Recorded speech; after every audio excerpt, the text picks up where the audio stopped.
Jaz imam pa kar zajeten kupček knjig. Selimo se v čas slovanskih ljudstev. Brali bomo tretji del sage Ognjeni trije. Vuk, Vlad in Plamen so mladi slovanski bojevniki, ki skozi osebne zgodbe razkrivajo resnično življenje tistega časa.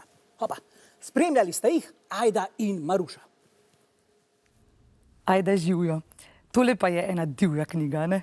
Ja, zelo, sploh zaradi tega, ker nas avtor ves čas pušča v pričakovanju in napetosti in zaradi trojčkov, Vlada, Vuka in Plamena ter Plamenove punce Žive in Vladove punce Zore, ko ne vemo, kaj se bo zgodilo, zelo je napeta.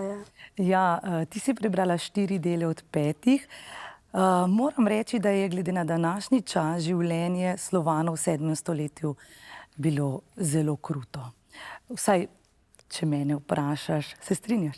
Ja, boj človeka z sočlovekom in boj človeka z naravo, kot naprimer Živa, ki je mogla biti zelo spretna in se spoprijateljiti z volkovi, da je preživela, in Plamen v vojski, ki je mogel biti zelo natančen, da je dajal izstrelke.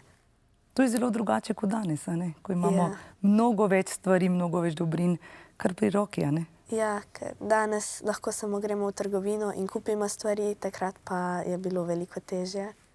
Pisatelj dela Igor Karlovšek je po poklicu odvetnik, zato ga sedaj sprašujem, če so mu morda tudi odvetniške izkušnje pomagale pri pisanju tega dela ali je zgolj sledil zgodovinskim dejstvom življenja Slovanov tistega časa.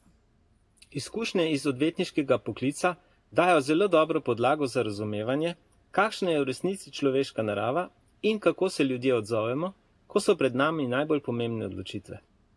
Po tej plati mi je poklic v pisateljskem ustvarjanju v veliko oporo.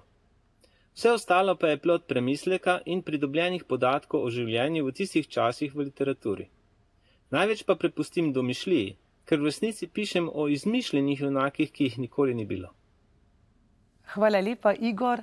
Ajda, namigni nam, je 4. del tudi tako dramatičen kot 3? Ja, upamo, da se bo vse končalo dobro, vendar nas avtor pelje še na nove poti in nove dogodivščine.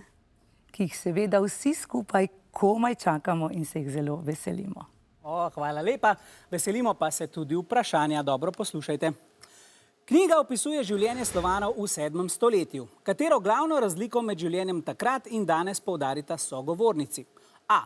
Boj človeka z naravo je danes bistveno preprostejši. B. Spopadov med različnimi skupinami je danes bistveno manj. C. Boj človeka z naravo je danes bistveno bolj zapleten. Ali D. Blaginja je za večino danes neprimerno večja. Da ste dobro našpičili ušesa.